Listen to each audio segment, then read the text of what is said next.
After sending millions of innocent people to their death, Nazi officer Adolph Eichmann almost lived out his days evading capture and enjoying the life of a free man. But thankfully, justice prevailed. Jeffrey Allen is here to share the harrowing details of Eichmann's arrest and court case, which are presented in the exhibit Operation Finale, the capture and trial of Adolph Eichmann, which is now at the Maltz Museum of Jewish Heritage. Jeffrey is the education director at the museum. Welcome to the show. Thank you. It's a pleasure to be here. So, Operation Finale, where did that name come from? Well, Operation Finale is the code name for the effort to capture the Nazi war criminal Adolph Eichmann. And Eichmann, as you've already mentioned, was a notorious Nazi war criminal, and he is the man responsible for the transport of millions of innocent people to the death camps. And he, in fact, may have lived out his days comfortably under an alias in Argentina, Ricardo Clement, but fate, a Holocaust survivor, and the Mossad, Israel's foreign intelligence service, intervened. All right. This is a world premiere exhibition. It will capture the secret history behind the capture of Eichmann, as well as chronicling the impact of the 1961 trial, which happened in Israel. And this world premiere is happening at the Maltz Museum of Jewish Heritage. It is in collaboration with the Mossad and with Beit Hatfutsot, the Museum of the Jewish People in Tel Aviv. Okay. So this is a world premiere, but there's other firsts that come along in this exhibit as well, correct? Yeah. Several firsts. This is the first time that a great deal of this material has been declassified by the Mossad. It is the very first time that the Mossad has allowed declassified material regarding one of their clandestine operations to be viewed outside of Israel. Wow. That's quite an amazing thing. Yeah. And it's the very first time that the entire story of the capture of Eichmann, as well as the impact of the trial, will be told in a U.S. museum. And once it finishes its world premiere here in Cleveland, Ohio, in June, it will travel to Chicago, and then it'll travel to museums throughout the United States. Wow. Impressive that it's here in Cleveland as the world premiere. What are visitors going to experience when they go through the exhibit? I think that people are going to be blown away. This is a 4,000 square foot multimedia exhibition.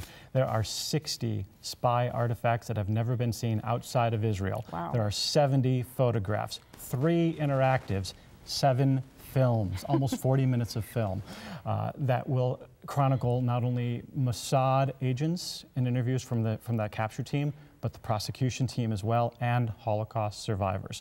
Some of the artifacts I think that may catch people's attention, you'll see ID cards, passports, license plates. These were all critical for the success of the operation. But what's really remarkable is this is a pre-digital era, and all of these had to be done by hand. And this is a fledgling state, and it is remarkable that the Mossad was able to pull off with such detail an amazing operation such as this to capture somebody. Wow, yeah. So what do you want people to take away from the exhibit? Well, I think the number of things we're going to take away, once they see the glass booth, for example, that Eichmann was actually sitting in during the trial, that is a moment that just takes your breath away, to be standing in the same room with that artifact. But I think people are going to be drawn in by the spy story. That's going to be the hook. But I think what they're really going to walk away with is the understanding that this was the watershed moment that changed the way we talk about the Holocaust. It is the first time that survivors of the Holocaust really begin to tell their stories. And this comes through in the trial. And what's remarkable is this was broadcast globally. So these stories were being brought right into our living rooms. Wow. So, and there were some things that surprised you as the exhibit was being put together, correct? Quite a few. I think it serves as a warning to all of us that an unremarkable person, such as Eichmann, so average in every way, could so easily suppress humanity and become a part of a system that would exterminate millions. That he was a high school dropout, for example. He lost his job in 1933, but he excels in the Nazi Party, and he zealously applies his logistics skills to the mass genocide that would happen. He expressed no remorse. During the trial, he said he regretted nothing. Wow. And yet, in recent weeks, you may have seen the headline, a plea clemency letter was released where Eichmann said that he didn't consider himself a responsible leader and was therefore not guilty. Oh my gosh. And again, I think that the fact that we're accustomed to the fact that we hear Holocaust survivors giving their testimony. Prior to this trial, that just wasn't happening for any variety of reasons. And we're very fortunate that we still have those stories now.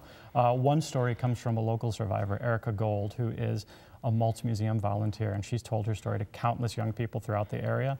And in one of the films, she says, we have to tell these stories of the Holocaust so that it never happens again. Oh, absolutely.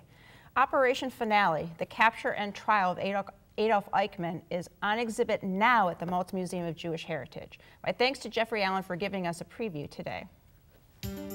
Learn more by calling the Maltz Museum of Jewish Heritage at 216-593-0575 or visit their website, www.maltzmuseum.org.